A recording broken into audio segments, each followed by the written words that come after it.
Um, yeah, there's some pretty weird, cool stuff that happens when your body's flooding you with all these chemicals and the thrill of the moment. Um, it's a really weird feeling when you know that you're gonna make a mistake. And I don't mean, oh, I bet I'm gonna mess up soon. You know something like, I am gonna send my units into this engagement. And I shouldn't, but I know I'm going to. But for some reason, I just can't help myself. I just can't. And that I still remember in like 2005 WCG, where it was the make or break game. I had to win it to advance to the next round. And I just felt so much pressure at that moment.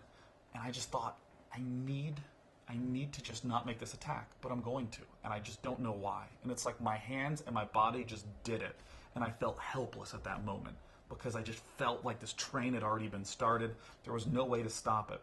And it's that same sort of crushing feeling that you'll have walking into a final exam where you don't feel like you've prepared enough, or going into that job interview where you're really sort of scared or nervous, or hell, even at your work when you've completely bombed the task or the job and you have to go to your boss and be like, I fucked up.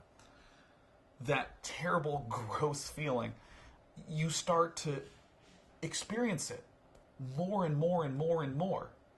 And you realize that you can actually overcome that. You can actually start to feel that feeling and know how to just cut yourself off from giving into that. Just to completely ignore it and just to keep pushing and driving forward. And it was this really great feeling when 2 years later, full 2 years later, I was at the Pan American Championship in Mexico. And I was up against a player that I've always admired my whole life, named Nick Parentesis. He actually plays Heroes of Newerth now, I think. And we were tied 2-2. It was the last game, and every bone in my body wanted to make the big mistake. I wanted to do some cheesy, all-in, fast, make-or-break strategy, and I just said, nope, not going to do it. And I just felt myself like it was like a coldness, I guess. I just felt it here. I was like, no, I'm not going to let that happen.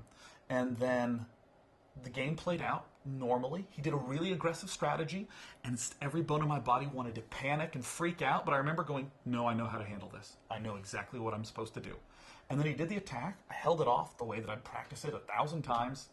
And the weirdest thing happened where I just suddenly, like my whole body relaxed, and I went, oh, I won. I mean, the game lasted another 10 minutes, and I knew it would take a little while longer to do that, but I just thought, oh, I'm going to win. And I actually stopped thinking. And again, my hands just did what they needed to do, and my eyes just kind of watched, and my brain was like, oh, look at that, huh, cool. It was one of the weirdest feelings. I didn't even feel like I was playing. I felt like I was watching myself play. And this whole emotional spectrum happened because I kept putting myself in situations of incredible pressure, intensity, where you get the full gamut of emotions, and you really, really slowly start to learn what the emotions mean and how to overcome them and how to conquer them, and that the only thing that is in the way of you getting that first place is yourself. You just have to make sure that you conquer all this negativity and all these roadblocks that are in your own head.